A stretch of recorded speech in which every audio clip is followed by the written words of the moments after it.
Well, good evening. We finally got on the air here a little bit late to some technical problems, mainly on my end. You'll notice that at the moment we only have two of us on here, Andrew and I. Aubrey had to cancel at the last minute. She had some worked over the weekend and had part of the day off and didn't have her computer with her. There's several other reasons why. She's a very busy lady. So it'll be Bill Hark from Richmond may join us. Storm Chaser from Richmond. I just talked to him at the last minute, so he's probably scrambling around trying to get set up to get on the air. So we'll see how that goes. But we're here to talk about the potential severe weather or potential for severe weather this coming Friday, which is actually Good Friday. I'll go ahead and run through some things here on the graphics that I have, and take a couple minutes and then let Andrew chime in here. This is the day 3 Storm Prediction Center's day 3 outlook, convective outlook, and you notice that there's a large chunk of an enhanced risk that covers the eastern part of North Carolina and then up into southeastern Chris, your screen didn't flip over. Do what? Your screen share didn't flip over. It didn't. Well, come here. Let's try it again. Well, come here. I can't, Hangouts is not, there we go. I couldn't get the little button to come back on. Oh. It disappeared on me. All right, here we go. Let's do this. There we go. All right, finally got it to work. Okay, so here's the day 3, as I was saying. Got an enhanced risk, or in level 3 out of 5 on their scale. Eastern North Carolina, and then covering eastern or southeastern third, I guess, or so, quarter of Virginia, and the rest of Virginia most of it has a slight risk. That's could very easily change, of course, in the next couple of days. The day 2s that come out tomorrow, and then of course the day 1s on Friday. But just gives you an idea of the general thoughts there of the SPC. One of the important notes on this, as I read through the text in the SPC outlook for day 3, is the 500 millibar winds. That's roughly 18,000 feet above our heads.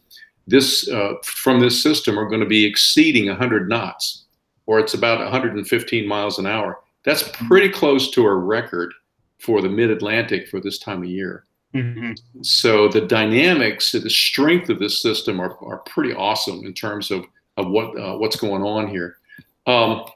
Just real quickly, let me run through a couple of things here for the maps. I've got some surface stuff, some upper level stuff. Here's the GFS, this morning's GFS run at 18Z or 2 o'clock Friday afternoon. And you can see here in the center, the corner of Pennsylvania, West Virginia, and southeastern Ohio, the GFS has a surface low centered, and of course the circulation is around it. And if you look here in southern and southeastern Virginia, there's a fair amount of southeasterly winds, which is always interesting when you start talking about shear and potential rotating storms. Mm-hmm. And you can see where the front is here too. Where A front is, because you have some cooler temperatures starting to press into Western Virginia. Now compare that with this run at the same time from the NAM from this afternoon, and essentially the low is a little more elongated, but it's kind of in the same place on the western ridges of the Appalachians, and some of those southeasterly winds are a bit more pronounced in southern Virginia, especially southern and southeastern Virginia, at 2 o'clock Friday afternoon. So it gives you an idea. We'll talk a little bit more. I've got a couple of soundings here to talk about the importance of those southeasterly surface winds.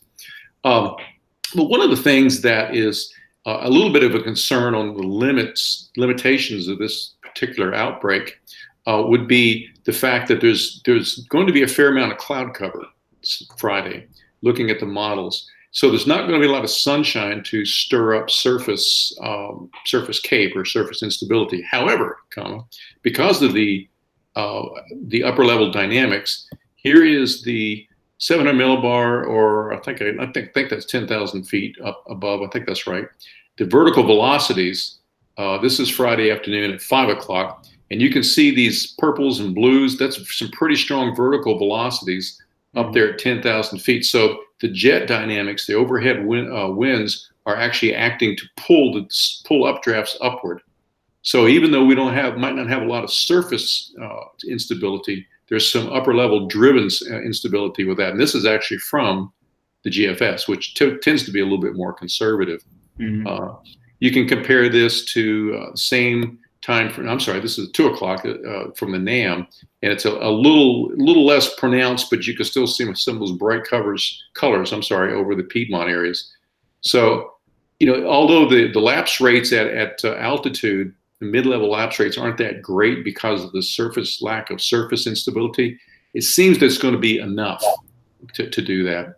So, just to kind of. Hey, Bill, how you doing? We're just running through some stuff here. Can you hear us?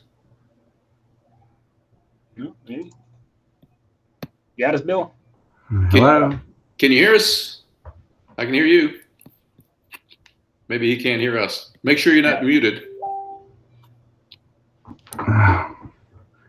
Or you got your speaker turned up. Yeah. Okay. Or let me just kind of touch base with him here.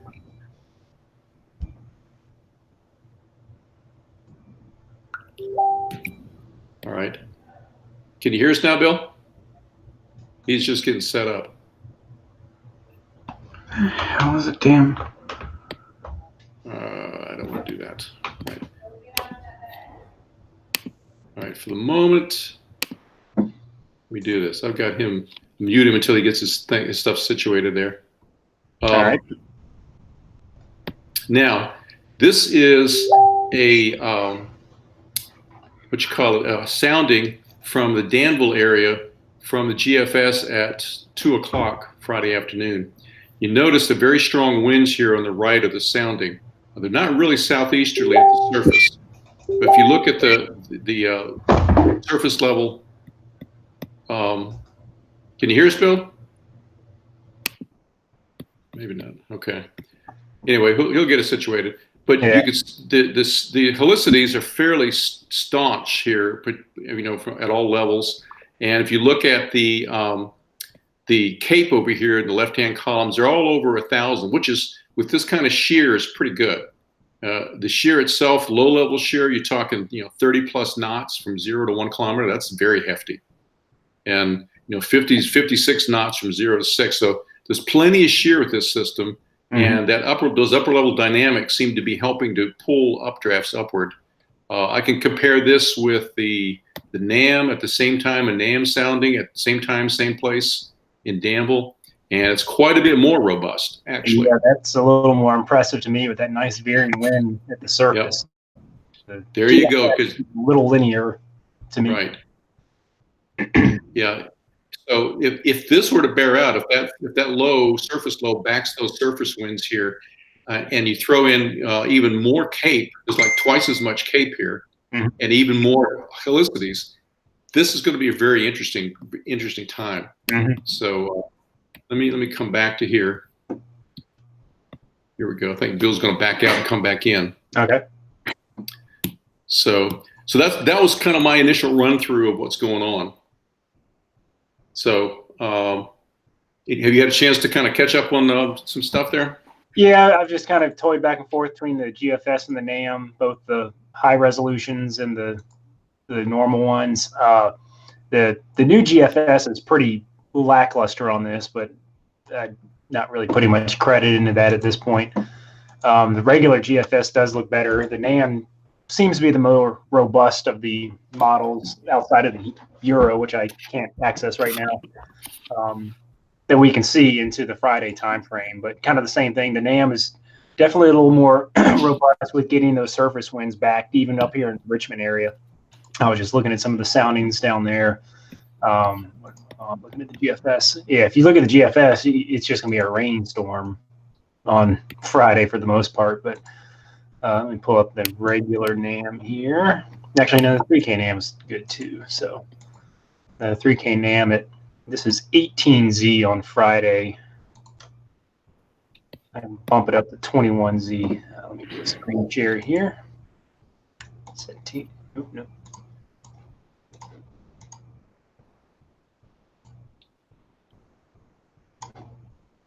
All right, you got a visual of that?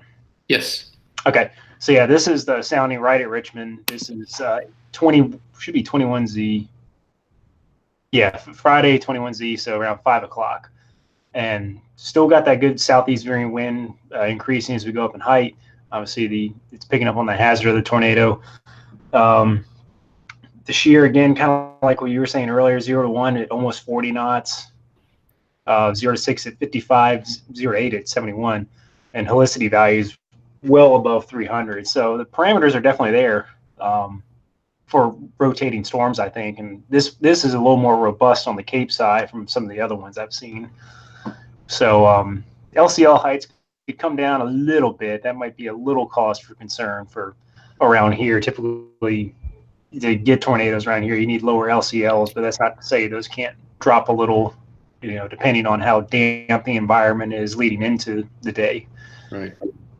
But yeah, I mean, if the NAM were to be believed, I think it could be very active today. But I think you make an excellent point about potential early convection, which if you look at the forecasted reflectivities that some of these models do, they definitely show a decent amount of clutter leading into it. But when I always worry about that, I look back on that day, the April 16th outbreak down in North Carolina. That day started off very cloudy for the most part, and not until an hour or two before the storms hit did the sun finally poke out, and everything went ballistic. So right.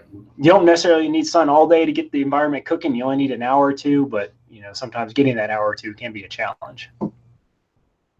Right, and I noticed too that actually I saw somewhere on social media today somebody was already comparing the dynamics of this upcoming system to April 27th, 2011, which really? I thought was a little bit, might have been a little bit of a stretch, but the dynamics are certainly there, and you're right. I mean, it's not going to take that much to really get some good instability going.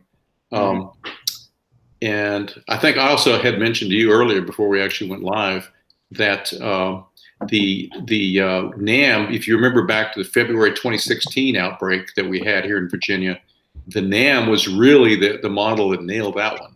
And it was the one that was, I had a hard time believing it because it was out there, waving its hand saying, look at me, look at all the bad stuff that's going to happen. And sure enough, it did. Yeah. So you can't throw it out all the time, but you certainly sometimes have to take the NAM with a grain of salt. Hey, Bill, can you hear us? Yes, I can hear now. For some reason, Google decided that that my Firefox worked perfectly before. All of a sudden, it says it was not compatible. So then I had to fire up other things, and then I didn't have the right passwords, and so it was a big mess. Well, that's what we get for inviting you at the last minute here. So yeah, typically for these, I think 3 people is kind of a good sized panel. Otherwise, you kind of get a lot of extra talk over talking. And as I mentioned earlier, and we started this off, that Aubrey was unable to make it at the last minute tonight. So Bill is a good substitute. He's not a poor substitute for Aubrey. So I'm glad you could make it. Thank you. So, have you had a chance to look at anything about Friday yet, Bill? Yes, I looked. I was looking at it this morning, and I tell you, it looks interesting. What concerns me a lot is if you look at from the low levels up higher, it's a little more unidirectional than I like. I mean, I like a nice curved photograph, and it's a little more straightish, which concerns me. I think we have pretty decent moisture in the air. I like nice southeasterly winds, but you get above that, and it's a little more straight than I liked. Right, that's one of the things that Andrew and I were noting, the differences between the NAM and the GFS. If you look at soundings from both, the NAM has a very distinct curvature to the southeast at the surface, but the GFS doesn't. And I think the problem with this kind of system coming in, I mean, it's a potent, deep, strong trough, but it's digging almost so far south that, we're getting almost due south to north winds high up aloft, as opposed to getting that nice kind of more southwest and northeasterly wind. If the trough was staying just a little bit further north, I know that kind of takes the low away as well, but, it's just such a strong trough that it's almost dipping a little too far south. Yeah, I mean, that's a good point, and that's some of the, I think, the analogies I've seen a few people throwing around on social media today about this particular setup looking similar to some previous setups. One of which was I heard mentioned was the April 27, 2011. I'm not ready to buy into that one yet, but this is a very dynamic system, as I mentioned before, with 500 millibar winds in this trough exceeding 100 knots. That's pretty strong for this time of year in this part of the country. Mm-hmm. Yeah, it's almost kind of like one of those wintertime setups you get that typically don't have the energy to do anything around here. They wind up being rainmakers, but they've got that insane wind shear aspect to it. Oh yeah, that's for sure. I think you were starting to show reflectivities. Let me just pull this one up. I can share this screen. Yeah, I can bring it. Is that up there? Yep. Yeah. Okay. This is the 3 kilometer NAM from the 18Z run from today, and this is at I'll back it up here. You can watch how this system kind of develops. The low, the upper level low, is actually to the west of the mountains, but you can see it starting to throw precipitation ahead of it. And what's got me worried, as you mentioned, Andrew, a little bit, is this shield of precipitation out ahead of it. Mm-hmm. Whether that's going to cool off and dampen the whatever Cape might be available. Mm-hmm. But if you watch this, and I was kind of surprised to see this, and it may be an artifact of the NAM, but as I step forward, here's 19Z, 20Z. There's a fair amount of what looks like either short line segments or even some discrete cells forming out ahead of the next line. Mm-hmm. And that surprises me, given the direction of the shear vectors. And Bill's correct. I mean, especially as you go up in the atmosphere, the shear vectors are kind of unidirectional, which would make you think more, long squall lines kind of thing. Kind of like this. This is 01Z on Saturday. It'll be 9 o'clock tomorrow night. This thing down here in North Carolina, you see this long squall line down here. Mm-hmm. But some of this early stuff surprised me to see that, especially when there's not a lot of predicted sunshine to happen. So I don't know. We'll have to keep an eye on that. What do you guys think? Yeah, I think it's kind of. Go ahead, Bill. Go ahead.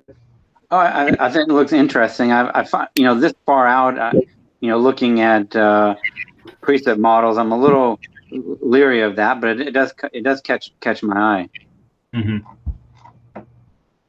Yeah, and that's even I was thinking back to April 15th of last year when we had that. It was, if you remember, it was a similar setup, not exactly the same, but there was a long squall line that was coming across the Appalachian Mountains, and I was actually down in the Danville area chasing, and I was looking for discrete storms ahead of the line, picked up a cell, went north with it, and it didn't do anything.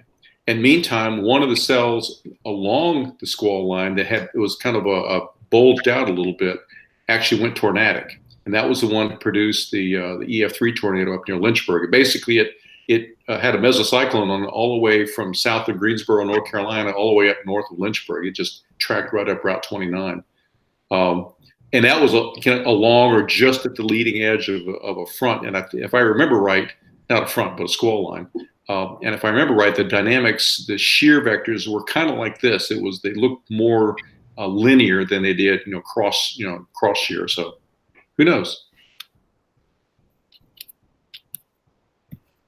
Yeah, it seems like, just reading the SBC discussion and what we were kind of seeing there in the reflectivities, my guess is their main concern with the enhanced risk out there now is that squall line developing across North Carolina and sweeping to the coast there, probably packing it. I mean, you got 100-knot winds screaming aloft. If those winds get brought to the surface, that's a big-time wind damage event. So my guess is that's the big concern for the enhanced outlook for eastern North Carolina. I mean, yeah, tornado is definitely a possibility, but I don't think they're the cause for the bump up in the outlook this far out.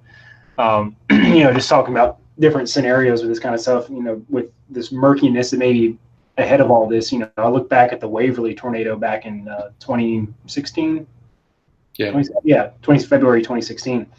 That storm was embedded in this big muck of just rain that had come up out of North Carolina, very similar to kind of what we're seeing on radar here, very early in the day as well. And there really wasn't a whole lot of heating going on ahead of it, but something about that storm, and given, I guess, the sheer of the environment, it just managed to ramp up just enough to, spin off a quick tornado that really, it wasn't a strong tornado. I don't think it was more than an EF1.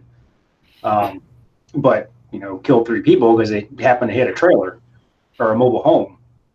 So, even these little murky convective things that we have coming up through here, those can still spawn brief tornadoes. So it may not be, a good chase-worthy storm, but it's certainly still something as a citizen to be cognizant of as the day goes on. Oh, absolutely. Yeah, and even some of those storms along the squall line like that can be strong enough to cause damage to mobile homes, and we used to call them trailers when we lived in them. But yeah, yeah, I guess mobile home is more correct way to say it these days. Yeah, but Bill, does this have your attention enough to schedule some time out to go chase on Friday? I have the afternoon off right now, so it does have my attention. So I'm been planning on it for a while, so I'm definitely gonna go. I don't really have a good target yet. I mean, there's some good areas in Central Virginia. The other option is to head south down into, even down to South Carolina, but that's a bit far. Mm-hmm. Yeah, I think the play on this would be to get south, especially for us in Richmond. Chasing much north of Richmond is pretty much off the books. Maybe getting up into the northern neck, you can see some stuff up there. But with the way these storms are going, and I didn't really look to see what the storm motion was. I did. No, they're streamers. Yep, they're streamers. Yeah. So these storms are going to be hauling from south to north. So you're going to want to have to get south early if you want to stay with the storm for a while, and then hope it parallels Interstate 95. Yeah, see, that's the trouble I have over here in the western part of Virginia is I don't have, other than Interstate 81, which I'm not chasing along. I really don't have a really good high-speed north-south route. Route 29 is okay, but you got to go around, Lynchburg and Danville, and of course it goes all the way up, just east of the mountains going to Charlottesville. So I may do I haven't decided on a target yet either, but I may do the reverse. I may start north. Watch radar, and then dive south and east and try to pick a cell up that's coming at me, and just kind of let it go by, rather than trying to start south and let it zoom by and wave bye to it. That's what I did in February 2016. I was down along the Route 58 corridor, and these, I had 3 or 4 tornado warned cells just zip by me going to the north at 50 to 60 miles an hour. There was no way I could watch it. I mean, I could keep up with it. All I did was keep retreating east and watching them go. A couple of things I've noticed. I was looking at some forecast soundings for the 18Z, and 2 things I've noticed. Actually, the NAM has improved a little bit from this morning. Still a little straighter than I would like. You're also getting this veer back, which you're seeing that with this system even in Texas today.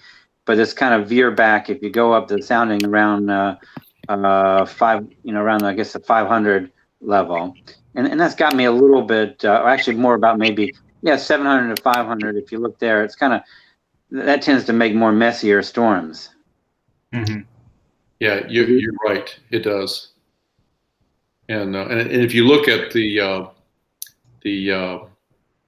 what you call it, the potential temperature and the humidity, or the dew point graphs, that gives you an idea of just how thick the cloud layer they're predicting is going to be as well, because they're fairly close together, which lends credence to the fact there's not going to be a lot of sunshine to cook things. It's going to have to be the upper level dynamics that really fires it off. Mm-hmm.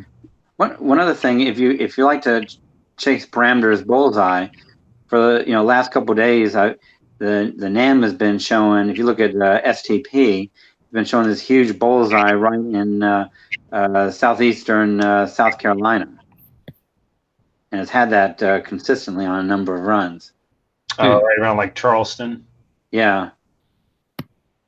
Interesting. Yeah, I hadn't picked up on that one. I wasn't looking that far south because I knew I probably wouldn't make it that far south. But yeah. Yeah, look at your the 18Z NAM, and it shows it. And look at 18Z forecast. Look at 21Z and 18Z for on Friday, and you see this just like nice bullseye down in South Carolina, and then do some forecast soundings there. It's is interesting. Certainly, a little better photograph. Yeah, still got a little bit of that veer back you were talking about, and around the 500 millibar level. The 0 to 1 shear, 44 knots. That's a lot. That's insane. Yeah, of course, one of the problems with southeastern or eastern South Carolina is that between the wide rivers out there and the road system, there's not a lot of places to go to look at these storms. Yeah. Yeah, the only benefit there would be with the storm motion, you could potentially follow it along 17. If it came right into Charleston and then went north, you could kind of keep up with it a little bit, but you're in middle of swamp country with trees all around you. So unless you happen to be parked right on top of the Ravenel Bridge when that storm goes by, it's gonna be hard to find a good vantage point to see those things. Of course, it's also something to keep in mind for folks that are down at the beach this week. Oh yeah, good. Absolutely. Yeah, trying to get that last day at the beach and not be a good way to end it.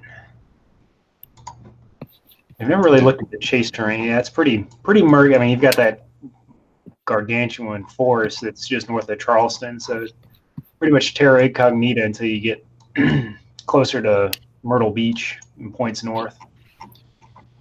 Yeah, and then just getting west of say the intracoastal waterway, there's only a few roads until you kind of get. I guess if you go to the far northeastern corner of South Carolina, up. I guess that's what is that Route 9 that comes across there.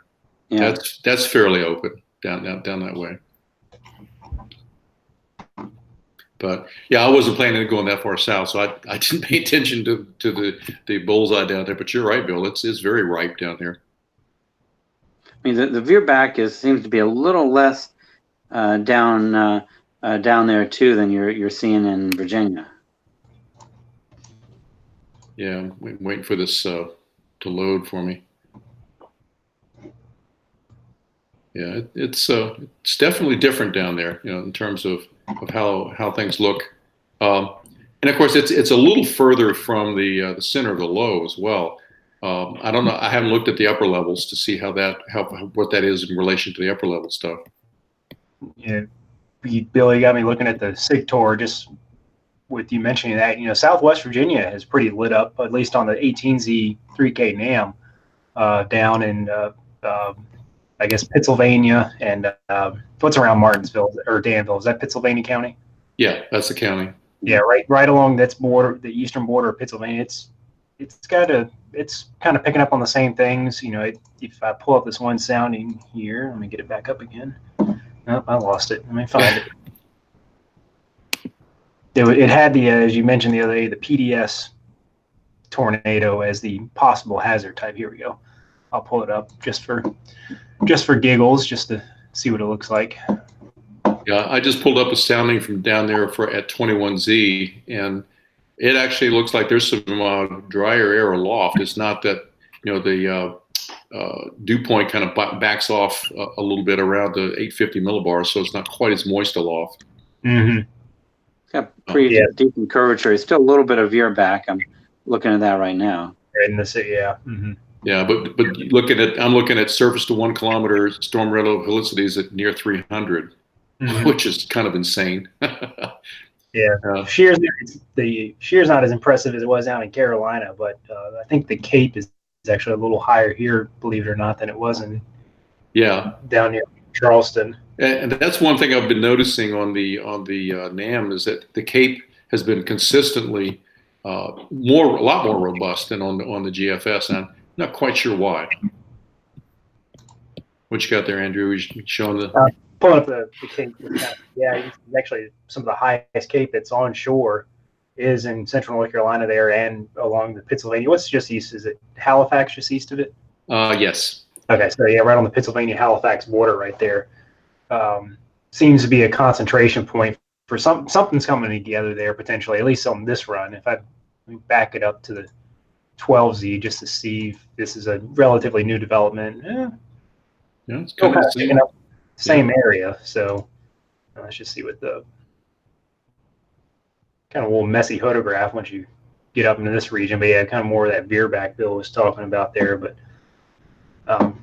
something certainly to keep an eye on. That this is probably picking up. My guess would be is if there was going to be some breaks in the cloud action on this day, it's going to be further west towards the Piedmont areas and not over the eastern portions of the states. I think Eastern Carolina is going to be relying more on the forcing of the cold front coming through to keep the storms rallying and moving. Whereas if we get this daytime heating and sunshine over the Piedmont, Southwest Virginia, that could be the trigger for some of those more discrete storms you were seeing on some of the other models.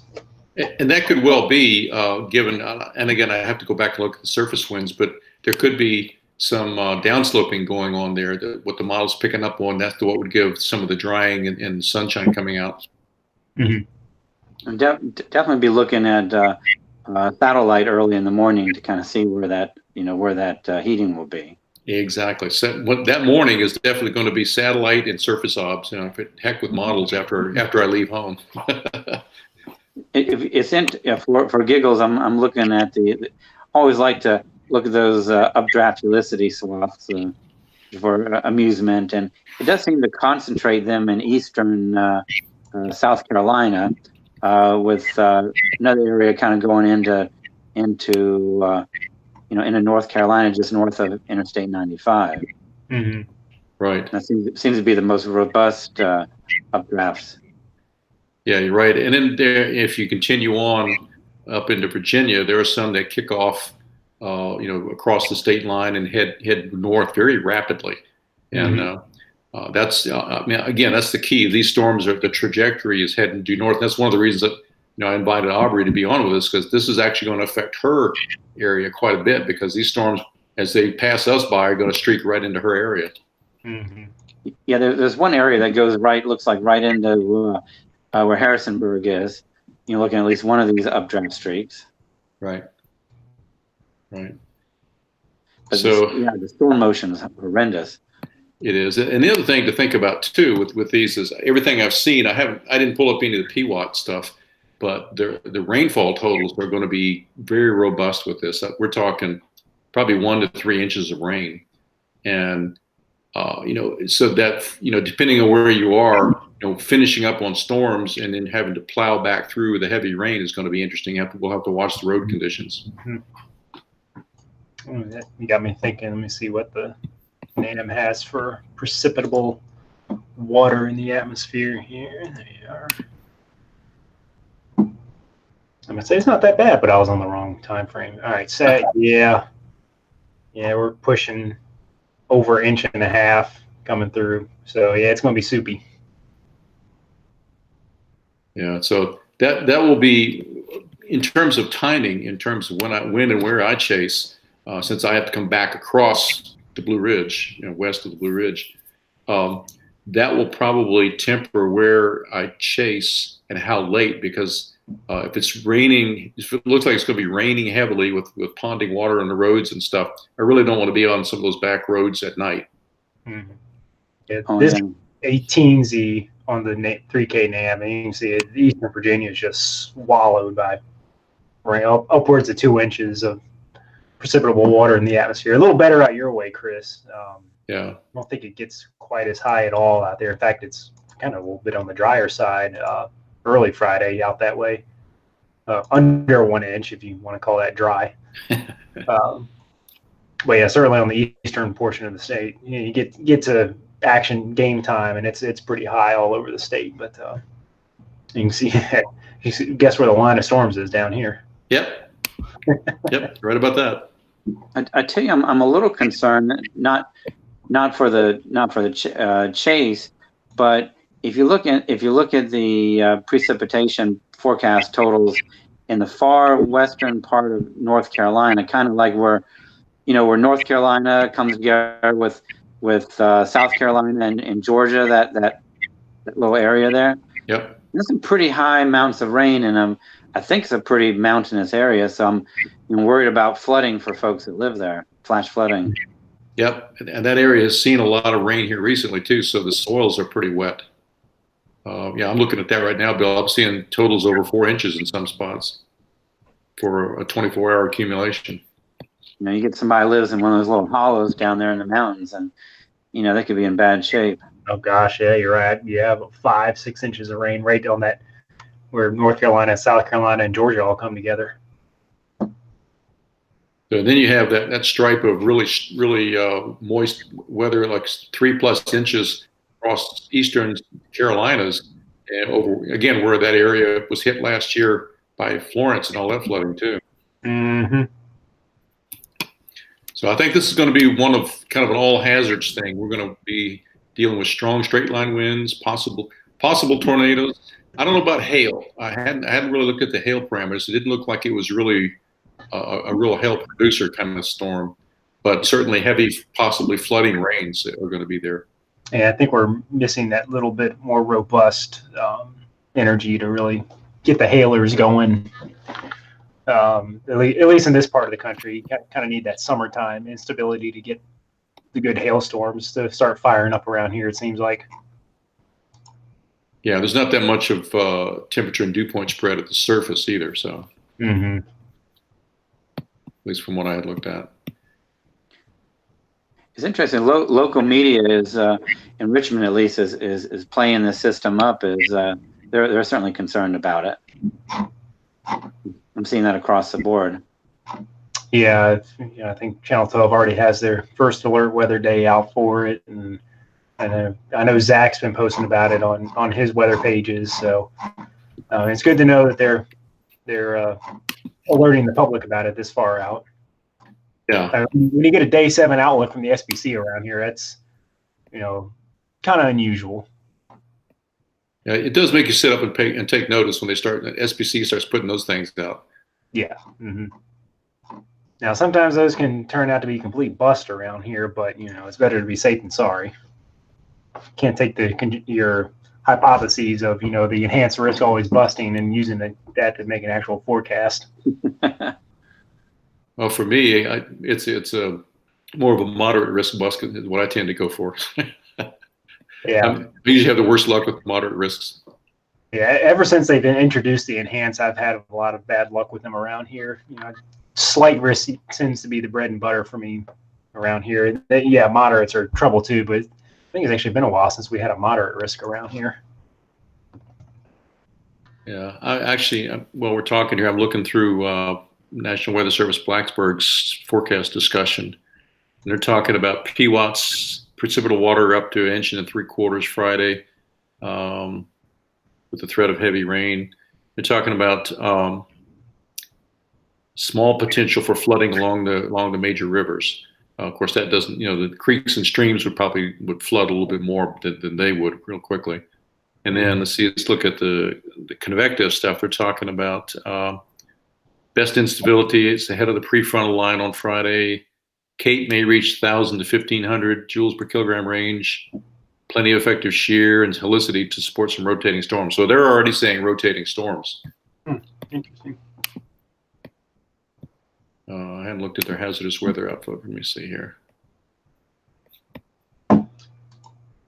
Yeah, it's basically the same thing. So yeah, I think all eyes are on this system, especially given, we'll be looking at the track history of what it's producing starting today in Texas in that area, and as it comes across tomorrow.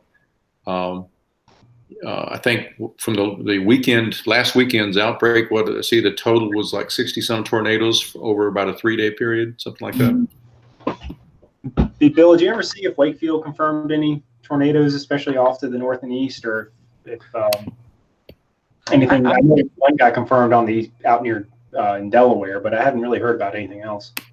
I hadn't heard of anything. Here we go. NWS Wakefield confirms a brief EF0 tornado in Dorchester County on April 15th. That's in Maryland.